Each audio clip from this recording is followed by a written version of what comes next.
और जो साइकोलॉजिकल होते हैं वो तुम्हारे अंतर मन की बातों को पढ़ लेते हैं, तुम्हारे फेस को रीडिंग करते हैं, तुम्हारे भावों को रीडिंग करते हैं, तुम्हारे क्रियाकलापों को रीडिंग करते हैं, तुम्हारी चाल को रीडिंग करते हैं, तुम्हारी नज़रों को रीडिंग करते हैं।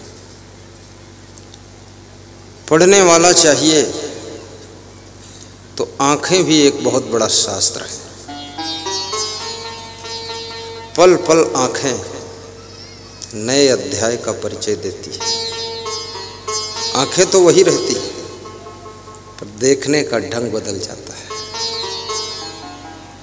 और आंखों को पढ़ना जिसको आता है, चेहरे को पढ़ना आता है, पैरों की चाल को पढ़ना आता है, जिसको वाणी को पढ़ना आता है, वह व्यक्ति जीवन में कभी फेल नहीं होता है, हमेशा सफल रहता है।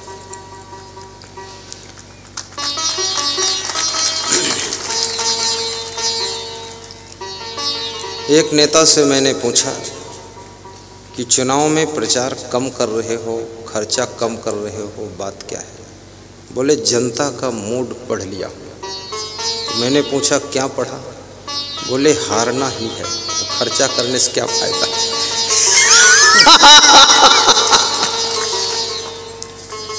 तो मैंने कहा इतने कद्दावर नेता हो। बोले इस बार आंधी आ रही है। कौन आंधी है? बोली मोदी की आंधी। पैसा बर्बाद करने से क्या फायदा? पैसे रहेंगे 5 साल सुख से तो खाएंगे पिएंगे, इसलिए खर्चा नहीं कर रहा। पूरी जनता के मूड को पढ़ना। तो सीता जी राम के मन को पढ़ती है। वह नारी साइकोलॉजिकल नारी है जो अपने पति के मन को पढ़ लेती है।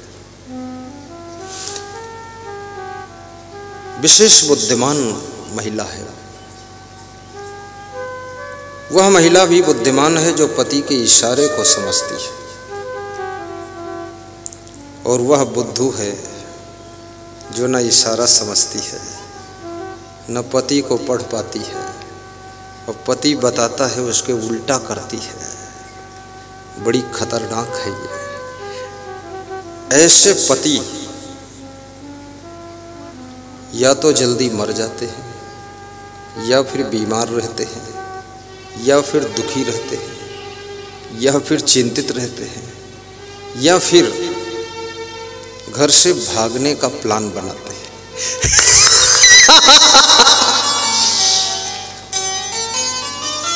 लेकिन भाग नहीं पाते हैं क्योंकि जकड़े हैं, बहुत फंसे हैं।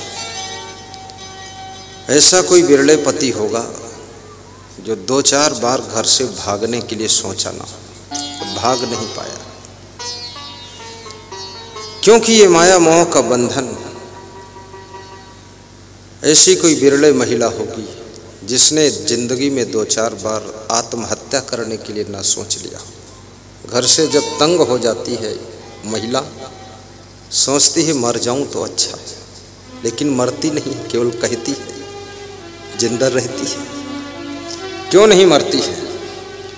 कभी बेटों के मोह के कारण, कभी बेटियों के प्रेम के कारण, कभी अपने सास ससुर की ममता की डोरी उसको जीवित रखती है। याद रखना, एक समय ऐसा आता है कि तुम खुद के लिए नहीं जीते हो, अपने आसपास वालों के लिए जीते हो। जिंदगी से तुम बेहद परेशान हो चुके हो, लेकिन फिर भी तुम जीते हो और मुस्कुराते और हंसते हो। एक सज्जन कह रहे थे, मैं इसलिए मुस्कुराता रहता हूँ, हंसता रहता हूँ, अगर मैं दुखी हो जाऊं तो मेरा 20 मेंबर का परिवार सब दुख में डूब जाएगा, इसलिए अंदर तो दुख है, बहुत है, लेकिन बाहर से हंसता रहता हूँ ताकि ये 20 फैमिली के मेंबर भी मेरी खुशी से खुश होते रहते हैं।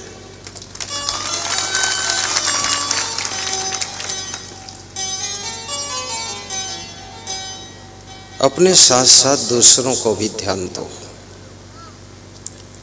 आपका चेहरा जिस दिन उदास होता है तुम्हारी धर्म पत्नी चिंतित हो जाती है। क्या बात है? पूछती है, आज क्या बात है? कुछ चिंतित दिखाई दे रहे हो। क्योंकि जो धर्म पत्नी होती है अपने पति को प्रसन्न देखना चाहती है,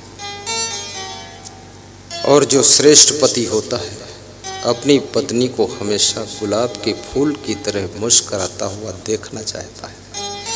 इसलिए जो बुद्धिमान नारियां हैं घर की समस्याओं से प्रभावित होकर के दुखी और तनाव में नहीं रहती हैं, बल्कि अपने पति को प्रसन्न करने के लिए अपनी चेहरे की भाव भंगिमाओं को प्रसन्नता से भरा हुआ प्रकट करती हैं, ताकि जो मेरे अंदर है वो है, पर मेरे पति को दुख न होने पाए। तुम्हारे दुख से बहुत से लोग दुखी हो जाते हैं, तुम्हारे सुख से बहुत से लोग सुखी हो जाते हैं। एक बार मैं मध्य प्रदेश में देवास जिले में सत्संग कर रहा था। व्यास गादी पर बैठा था। भक्तों ने बहुत पधरौनी कराई, रात जगाया, भगाया, दौड़ाया, तो सो नहीं पाया। यात्रा भी बहुत हुई, दिन में भी सोने नहीं दिया। बहुत ढोल बजी, धड़पड़ भड़भड़ भड़भड़, तो ठीक से सो न पाने के कारण नींद भरी थी। तो मैं उदास बैठा था थोड़ा व्यास गादी पर। ऐसे उदास में रहता नहीं, बचपन से स्वभाव है खुश रहने का, खुश रहता हूँ। हालांकि साधु को इतना खुश रहना नहीं चाहिए, लेकिन मैं क्या करूँ मैं जानता हूँ, पर वो मेरा संस्कार है। तो उस दिन थोड़ा सा ऐसा लग रहा था, शरीर में हल्का बुखार था, है नींद भरी हुई थी, सुस्त बैठा था। इंदौर के एक भक्त श्री जयंती लाल पाटीदार की धर्मपत्नी व्यास गादी पर प्रणाम करने आती है फूल माला लेकर, और पूछती हैं, गुरुजी कोई दुख है क्या आपको? तो मैंने सोचा मैं दुखी तो नहीं, दुख तो कुछ है नहीं, सो नहीं पाए यही दुख है। मैंने कहा दुख नहीं है। बोले दुख है नहीं, लेकिन दुख दिखता है आपके चेहरे पर, ऐसा कभी नहीं देखा आपको सुस्त। तो मैंने तुरंत कोशिश किया बनावटी हंसूं, मुस्कुराऊं क्योंकि इज्जत का भी सवाल है। जैसे रहते वैसे हमेशा रहना चाहिए, बीच बीच बदलते क्यों? फिर मुंह धोया मैंने पानी से, थोड़ा ठंडा लगा तो नींद सुस्ती कम हुई, खुश हुई। लास्ट तक प्रवचन करते करते मन प्रसन्न हो गया। लास्ट में फिर प्रणाम किया, बोले अब ठीक हो, अब दुख नहीं है। उस महिला के भाई आए हुए ओम प्रकाश पाटीदार खड़े खड़े, ओम प्रकाश खड़े, ये उनके भाई हैं, और उनके पति भी आए हैं जयंती लाल पाटीदार खड़े खड़े। ये कहानी सत्य है, झूठी नहीं, इसलिए खड़ा कर दिया, गवाही है। हाँ। और ये दोनों साले बहनोई है। कुंभ मेला उज्जैन में आपने भंडार और कोठार जितना सामान था, 200-300 कुंटल सामान की जिम्मेदारी रख रखाव की आपकी थी। प्रयागराज के कुंभ मेला में भी 300-400 कुंटल जो भी राशन जमा था, उस स्टोर के कीपर आप बनाए गए थे, कंट्रोल इंचार्ज, मध्य प्रदेश से चुना गया। और हरिद्वार के कुंभ मेला में भी स्टोर इंचार्ज मध्य प्रदेश का ही रहेगा, यही रहेगा। क्योंकि किसी चीज की जिम्मेदारी वही व्यक्ति ठीक निभाता है जो उस चीज की फिक्र रखता है। ईमानदारी हो, वफादारी हो और जिम्मेदारी का संस्कार हो।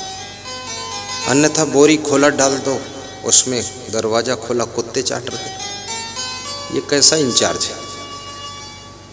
जवाबदारी निभाने का गुण। सीता जी भगवान श्री राम के हाव भाव को रीडिंग करती है। जब गंगा पार करके राम नाव से उतरते हैं,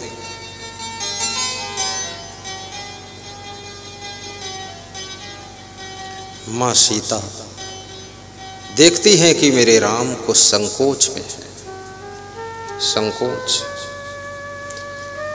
ये श्रीमती शकुंतला पाटीदार भी बैठी है, जिन्होंने पूछा था, खड़ी हो जाओ माता जी, नजर पड़ गई मेरी, उनके साथ वो भी खड़ी हो जाओ। ये नीली साड़ी में है, इन्होंने पूछा था कि गुरुजी को दुखी हो क्या,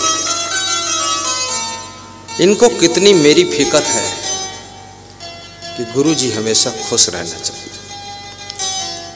और एक बार जब गुरुजी खुश होते हैं, करोड़ों लोग खुश होते हैं। ये मत सोचना बड़वन में इसी मंडप में बैठे लोग केवल सत्संग सुन रहे हैं। ये सत्संग लाइव टेलीकास्ट हो रहा है यूट्यूब चैनल पर, जिसके 28 से 29 करोड़ व्यूअर हैं पूरे वर्ल्ड में। वो सभी डायरेक्ट सुन रहे हैं, आनंद ले रहे हैं। हम हंसते हैं तो 28 करोड़ लोग हंस लेते हैं। इसलिए हमको खुश रहना बहुत जरूरी है। लीलाबाई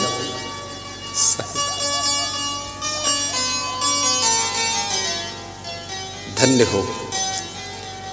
सीता जी राम के मन को पढ़ती है, उनको लगता है मेरे राम संकोच में है। तुरंत अपनी अंगूठी उतार करके राम को देती है कि ये अंगूठी केवट को दे दो, मैं समझती हूँ आपके पास में पैसे नहीं। क्योंकि कैकेयी ने तपस्वी का वेश पहनाकर 14 वर्ष का वनवास दिलाया था। तपस्वी का भेष। अब प्रश्न ये खड़ा होता है कि राम गृहस्थाश्रम में है, फिर तपस्वी जैसी वेशभूषा क्यों पहनेंगे? कैकेयी ने सोचा था कि यदि राम ये दुनिया वालों जैसी वेशभूषा पहन करके वनवास में जाएंगे तो किसी के साथ भी बैठ सकते हैं। बालक है, बालक कितना महान हो, कितना बुद्धिमान हो, लेकिन माँ और बाप को हमेशा चिंता रहती कि मेरा बालक कहीं गड़बड़ा न जाए। उनको फिक्र रहती है, भले ही तुम उनसे भी ज्यादा बुद्धिमान हो। तपस्वी का भेष पहनाया है कि जब बैठे ये तो तपस्वियों के बीच में बैठे, साधु संतों के साथ बैठे, ऐरे गहरे नत्थु खैरे की संगत में न बैठे। इसलिए तपस्वी का भेष पहनाया था। और 14 वर्ष का वनवास क्यों मांगा था? 28 वर्ष का क्यों नहीं मांगा? 7 वर्ष का क्यों नहीं मांगा? इसलिए 14 वर्ष का वनवास मांगा था कि 14 साल में राम एक साल में एक कला सीखेंगे, तो 14 साल में 14 कला सीखेंगे, और जो 14 कला सीख जाता है वो भगवान बन जाता है। भगवान बन जाए मेरा राम, इसलिए 14 साल का वनवास दिया। राम बन गए थे और वन में जाकर के भगवान बन गए थे। वन में भटकने के लिए नहीं भेजा था, वन में भगवान बनने के लिए भेजा गया था। याद रखना, घर से बाहर जाओ, आपकी वेशभूषा भी ऐसी हो कि गलत लोगों के साथ में बैठने में भी शर्म लगनी चाहिए। मस्तक में तिलक लगा लो, फिर दारू की दुकान पर जाने में तिलक ब्रेक लगा देगा। एक आदमी हैंड पंप के जल में तिलक धो रहा था, तो मैंने पूछा तिलक क्यों धो रहे? बोले अब शराब की दुकान पे जाना है। तो तिलक लगा कर जाओ ना। बोले हिम्मत नहीं पड़ती, ये छोटा सा तिलक ब्रेक लगाता है, संकोच लगता है, शर्म लगती है, लज्जा लगती है, इसको धो दूंगा तब चला जाऊंगा। ये तिलक कोई साधारण नहीं। लोग कहते हैं तिलक लगाने से कुछ नहीं होता है, लगा कर देख लो क्या नहीं होता है। जो होता वो होता है, लगाओ तो। होता ना होता तो लगा कर बैठ जाते तुम। होता है इसलिए तुम डरते हो, इसलिए लगाते नहीं हो। लगाओ तो देखो क्या होता है। जो होता सो होता, बहुत कुछ होता वो होता है, जो ना लगाने से नहीं होता है वो लगाने से होता है। लगाओ तिलक।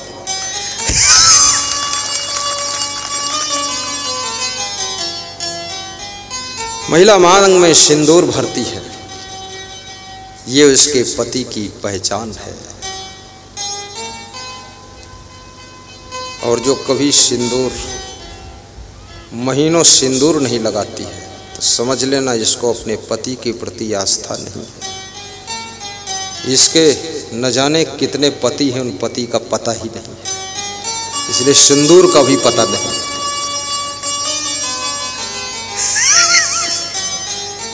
सिंदूर क्यों नहीं लगाती? सिंदूर लगाओ, मांग भर लो।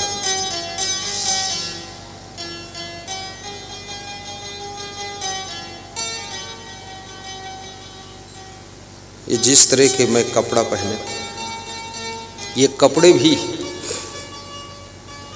ताश खेलने वालों के साथ बैठने में ब्रेक लगाते हैं, जुआरियों के साथ बैठने में रोकते हैं, शराब की दुकान के सामने खड़े होने पर ये कपड़े घबराहट पैदा करते हैं कि अरे संत के कपड़े पहनकर कहाँ खड़े हो। ये कपड़ों का बहुत बड़ा प्रभाव होता है। और महिला साड़ी और सलवार में जितनी सुंदर दिखती है, उतनी दूसरी पोशाक में सुंदर नहीं दिखती है। साड़ी ये महिला की सुंदरता को बढ़ाती है। मैं निवेदन करूंगा आपसे, सवेरे स्नान करके अपने घर के पूजा मंदिर में बैठकर तिलक लगाकर थोड़ी देर ध्यान किया करो। कोई मंत्र तंत्र तुमको मालूम नहीं है, फिर भी बैठ करके कुछ भगवत नाम का जप करो, गुरु के नाम का जप करो। खाली बैठे रहो, तुम आंखें मूंद लो। कुछ भक्त मेरे पास में दर्शन के लिए आए छत्तीसगढ़ से, तो सामने बैठकर प्रणाम कर रहे थे, तो कुछ बुदुर कर रहे थे। स्पष्ट नहीं हो रहा था क्या बोल रहे। तो मैंने कहा क्या बुदुर बोल रहे हो? तो बोले मंत्र वंत्र कुछ मालूम नहीं, ओंठ है इसलिए चला रहे ताकि तुमको पता चले कुछ मंत्र जप रही है।